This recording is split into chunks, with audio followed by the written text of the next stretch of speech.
vamos a traducir al idioma uzbeco para que podamos escuchar cómo suena el uzbeco. Hola, hola, yo hablo uzbeco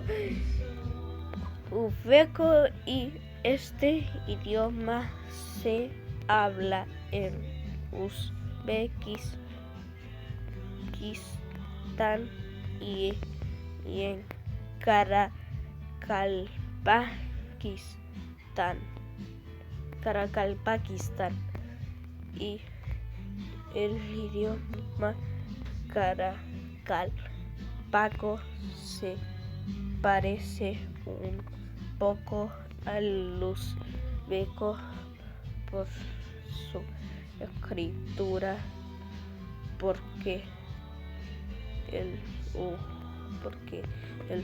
Karakalpaco es un idioma túrquico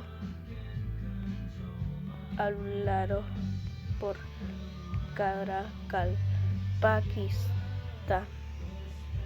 Y ese es el fin de la traducción, así que escuchemos cómo suena el idioma uzbeco.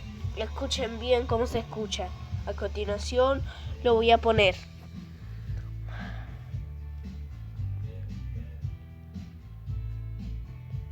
Assalomu alaykum, men o'zbek tilida so'zlashaman va bu til O'zbekiston va Karakalpakistonda va Karakalpak tili o'zbek tiliga ozgina o'xshaydi, chunki Karakalpak tili karakalpakcha gapiradigan turk tili.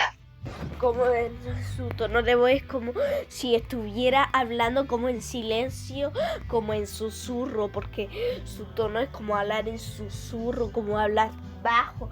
No sé por qué tendrán ese tono los uzbecos, pero los idiomas que tienen tono como de susurro es el zulu, el somalí, el kazajo y no sé qué más. Creo que esos idiomas nomás. Y el persa también.